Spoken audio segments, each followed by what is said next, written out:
Mesdames, Mesdemoiselles et Messieurs, bonsoir à toutes et à tous. À la une de l'actualité internationale, on ne sait pas si on va dire la Russie est en train de remporter une victoire sur le fameux délai de Donald Trump, mais je ne sais pas comment on va dire, mais c'est une victoire.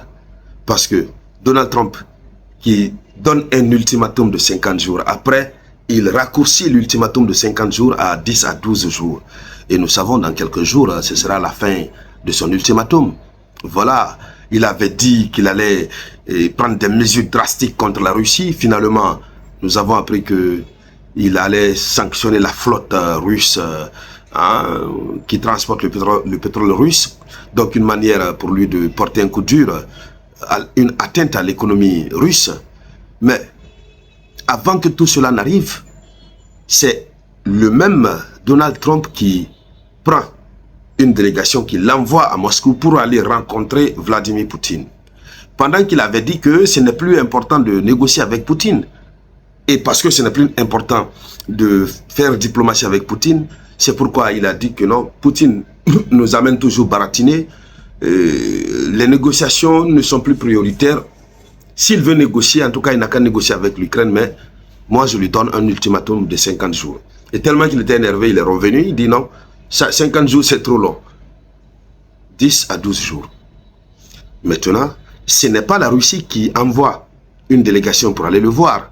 C'est lui qui désigne une délégation et son envoyé spécial, Steve Witkoff, qui part voir Vladimir Poutine. Or, Steve Witkoff a été au Kremlin à plusieurs reprises. Lui-même, il est sorti sur des médias pour dire que, évidemment, qu'il en avait marre, voilà, parce que chaque fois, il va au Kremlin, qu'il a, en un laps de temps, qu'il a fait plus de 4 voyages au Kremlin. Arrivé, le Kremlin, c'est un bâtiment vraiment très intéressant, c'est un grand bâtiment, c'est agréable à voir, l'accueil, c'est chaleureux et tout ça, mais lorsqu'il va, ce qu'il veut obtenir des Russes, il ne l'obtient pas. Donc cet envoyé spécial même c'est lamenté de cela, il y a de cela quelques jours, je dis quelques jours, quelques semaines. Il s'est lamenté. Alors, mais finalement c'est cette même personne qu'on envoie. Et c'est Donald Trump qui procède à l'annonce officielle. Et puis il dit des choses, vous comprenez quand même que lui-même il était obligé. S'il n'envoyait pas quelqu'un, son ultimatum là il ne peut rien faire. Et donc dans le cadre de cette vidéoconférence, c'est de cette actualité que nous allons parler. Mais avant de continuer, je vous demande humblement de partager la vidéoconférence au maximum, dans tous les groupes possibles. Mettez beaucoup de likes. Surtout, n'oubliez pas de laisser votre avis en commentaire. Voilà, le samouraï, il est en Égypte. Vous êtes en train de voir les images. Le samouraï est en Égypte. Le président est en Égypte en vacances. Voilà, mais je prends le temps, comme je vous l'avais dit. Je ne vais pas faire cette fois-ci comme c'était à Dubaï, où c'était carrément off. L'essentiel de l'actualité, je vais décortiquer pour vous, et puis voilà. Même si on est en vacances, on va assumer le service minimum. Alors, allons-y avec l'information officielle.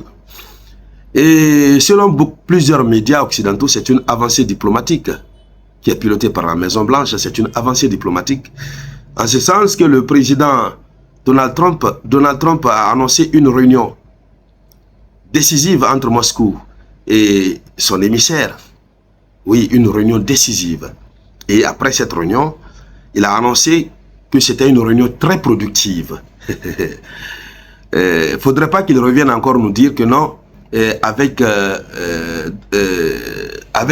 Vladimir Poutine, vous échangez très bien, vous pensez que tout est correct, tout est rose, et puis par après, vous le voyez faire autre chose. Il ne faudrait pas qu'il vienne nous dire ça. Il ne faudrait pas que Donald Trump revienne nous dire. C'est lui qui dit que la réunion a été très productive. Alors, ça veut dire quoi? Son ultimatum qu'il avait donné là, ça ne tiendra plus. C'est ce que ça veut dire. Allons-y dans les profondeurs, voyons encore. Et ça a été une réunion très productive entre son envoyé spécial Steve Witkoff et Vladimir Poutine à Moscou. Alors, il faut rappeler que Steve Witkoff a été reçu au Kremlin. Hein? Voilà.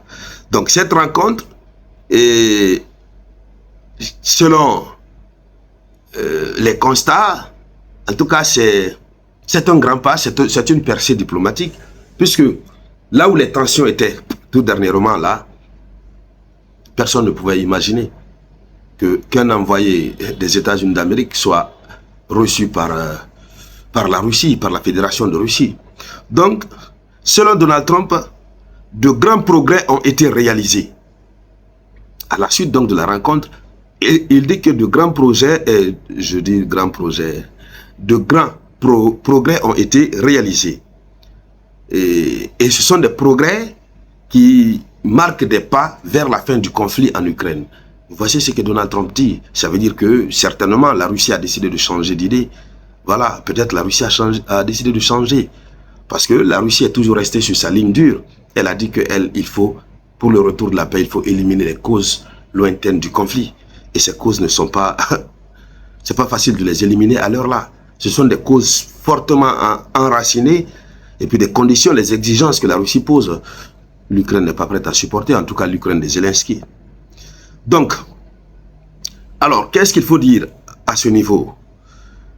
Ce monsieur qui a été choisi pour aller voir Donald Trump, il est considéré comme quelqu'un qui est, pour aller voir Vladimir Poutine, j'allais dire, Steve Witkoff, il est considéré comme quelqu'un qui est très loyal, voilà, et c'est un homme qui reflète une méthode de confiance personnelle typique de Donald Trump. Donc c'est son vrai homme de main. Oui, c'est lui qui peut retransmettre à Vladimir Poutine ce que exactement Donald Trump veut. Et parvenir à faire comprendre à Vladimir Poutine, oui, il faut parvenir à la paix. Donc, les médias occidentaux décrivent ce monsieur comme étant quelqu'un qui peut rapidement obtenir gain de cause auprès des Russes, sans pour autant les menacer et tout ça là. Donc, on est certainement proche d'un accord de paix du côté entre l'Ukraine et la Russie. Alors, c'est une opération diplomatique qui s'inscrit dans une stratégie présidentielle claire.